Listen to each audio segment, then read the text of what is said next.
Capítulo primero. Remembranzas de la Villa de las Acacias del Río Yuma. Amapola Hernández. Año 1896, La Chivatera, departamento de Cundinamarca.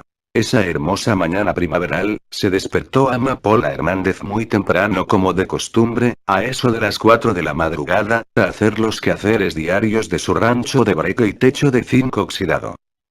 Sentada, al borde de su cama, se quedó un buen rato, contemplando el sueño apacible de su boga.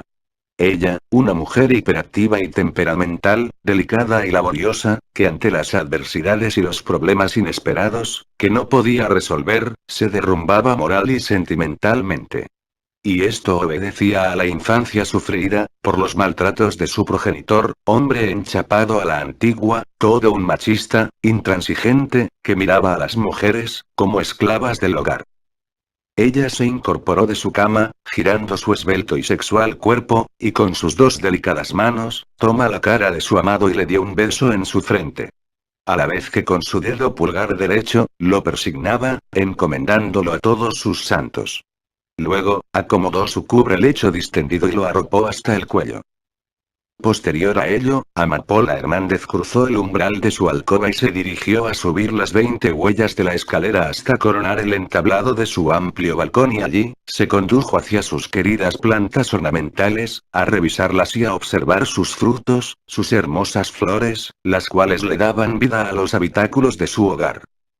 Sus frondosos helechos, sus hortensias, sus orquídeas transformaban su árido corredor entablado en madera de cedro y su antepecho de bolillos de macana, en un ambiente fresco y acogedor, en esos cálidos veranos. Ella veía su ilusoria audacia y a la vez sugestiva personalidad reflejada en estas plantas y ese instante mágico de comunión con la naturaleza, cuando regaba sus helechos, sus crotos y sus flores, lo comparaba con los rayos del sol, el frescor de los riachuelos y la esperanza de la primavera. Amapola Hernández se cuestionaba acerca de la enfermedad de su amado Pedro Ruiz. Carajos.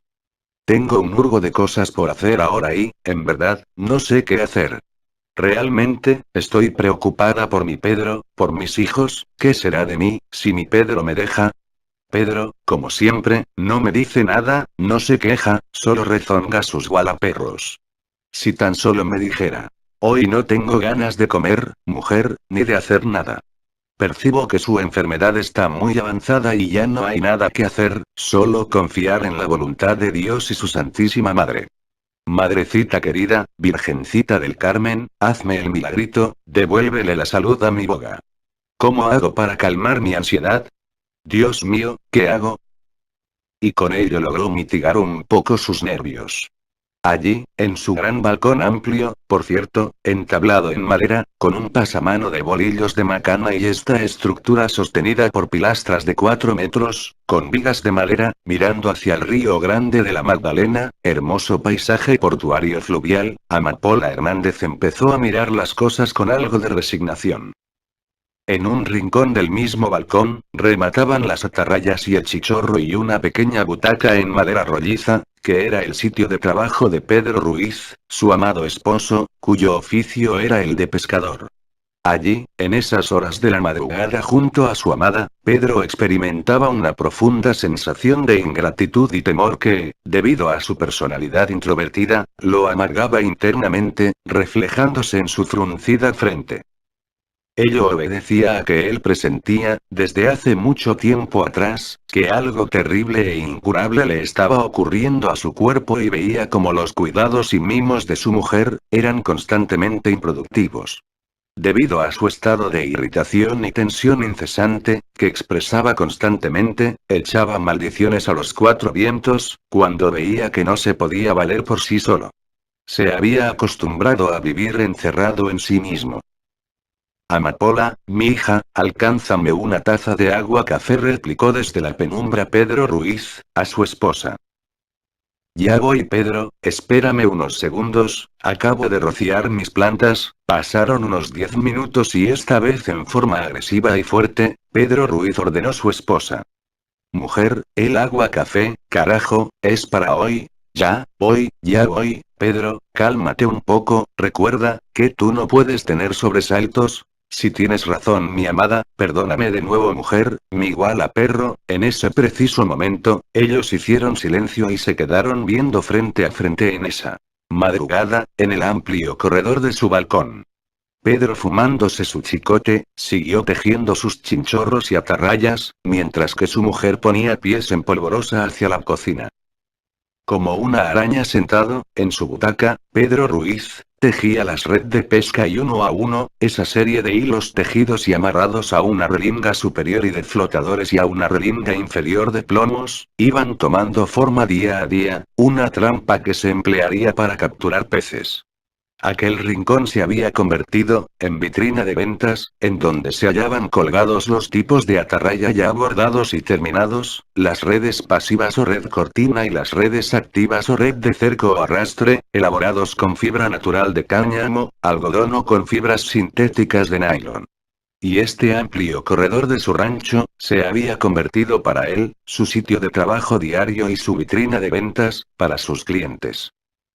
Pedro Ruiz, les aclaraba a sus clientes, los bogas y playeros del Río Grande de la Magdalena, los diferentes tipos y precios de las redes. Esta es una red NASA, esta es una red de cerco, esta red es una trasmayo, este pequeño es un copón, y estas redes grandes, son mis queridas atarrayas. Con ellas, caballeros, ustedes pueden atrapar las pequeñas tolombas, los medianos nicuros, los grandes bocachicos, los inmensos capaces e inclusive las escurridizas cuchas que se entierran en la arena del lecho del río. Pedro, absorto en sus pensamientos y amargura, solo quería dejarle a su amada amapola, un pequeño patrimonio comercial, que le ayudase a mitigar un poco la carga de sostener su hogar, en caso de que él falleciese pronto. Él hizo un receso en su labor artesanal de tejer las redes, aspiró fuertemente su pucho de tabaco y sus pulmones se llenaron de humo y luego lo expulsó en bocanadas que inundaron el balcón con ese olor agridulce del tabaco por unos segundos, los cuales fueron disipados por la brisa matutina que provenía del Río Grande Magdalena. Allí observó a su alrededor inmediato aquel ambiente de reposo y de trabajo de su casona porteña y descubrió cómo en cada rincón se hallaba la mano de su mujer. Su sutileza y gracia en los pomposos arreglos florales. Él observaba con admiración y agrado cual hechizo encantador la mano femenina que ejercía ella, su amada amapola, sobre sus flores recién cortadas y colocadas con estilo artístico en los finos jarrones de vidrio morano, o simplemente en un sencillo arreglo floral de flores silvestres predispuesto sobre una modesta consola o en el centro de la mesa de su comedor.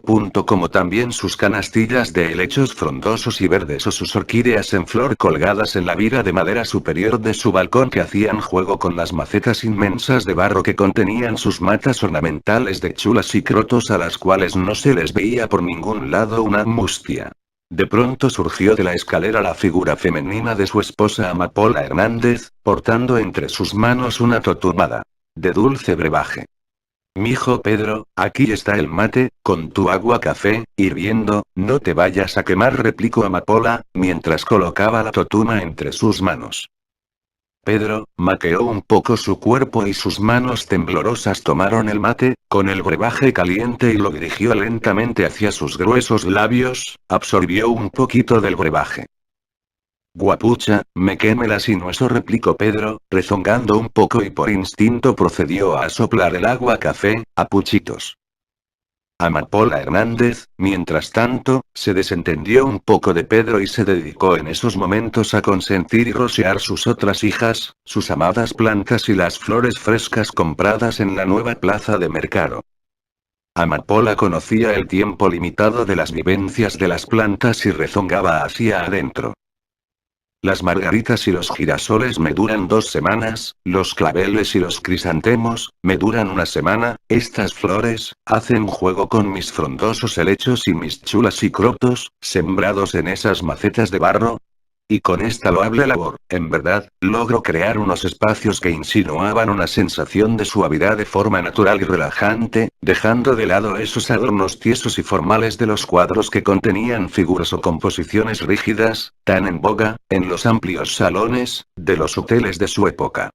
Era la hora de las medias nueves, ella con el dorso de su mano derecha secó su frente sudorosa, tomó su cintura con sus dos manos y se levantó de su taburete, dando así por terminada, su labor de jardinería diaria. Su jardín se hallaba ubicado en el rincón nororiental de su amplio corredor entablado, en la segunda planta de su casona. Luego, bajó peldaño a peldaño las escaleras de madera, se dirigió al vestíbulo y a los rellanos que precedía a la escalera. Allí colocó un caldero de cobre, repleto de flores silvestres, sobre una pequeña repisa, cuya función era recibir al visitante o a los clientes de su fonda, como una corriente calidad de amor y de belleza de la madre naturaleza, similar a una corriente de aire fresco. Amapola transformaba los espacios con la previa colocación de un estante de cristal, un invernadero en miniatura, conjugando sus adoradas plantas, con alguna figurita de animales como cebras, elefantes, delfines de cristal de color, consiguiendo de esta forma, cuando el astro rey dejaba colar sus haces luz, el efecto del primas descomponiendo la luz diáfana y dando paso a pequeños arcos iris, logrando con ello aspectos realmente insospechados al ojo humano de los comensales de su restaurante popular, y lograba que ellos respiraran y vivieran un ambiente afable y familiar.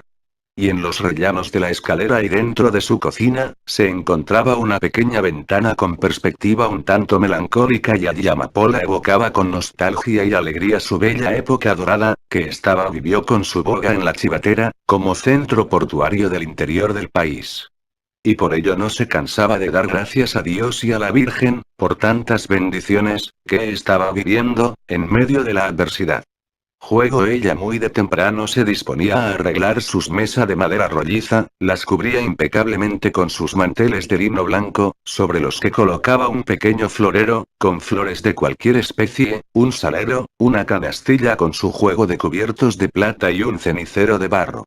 Rodeaban a las mesitas, 4 sillas tropicales de lona de pinta de colores, evocando e integrando con este ambiente, la vida diaria y comercial del puerto. Sus clientes de la fonda, los más madrugadores, veían como ese estante de cristal con su pequeño invernadero en miniatura, tomaba vida, junto con sus adoradas plantas y sus figuritas de animales como cebras, elefantes, delfines de cristal de colores, cuando el astro rey dejaba colar sus haces de luz, convirtiéndolos como por arte de magia, en duendes y hadas de los famosos cuentos infantiles, persiguiendo al arco iris de las 8 de la mañana. En sus pueriles imaginaciones de niños comparaban a Amapola con una gran hada madrina, confundiéndolos con el placer de saborear sus típicos y deliciosos caldos hirviendo de entreverados o guiso de chivo, caldo de pescado, caldo de ministro, caldo de pajarilla o su famoso caldo de pericos de sangre de toro.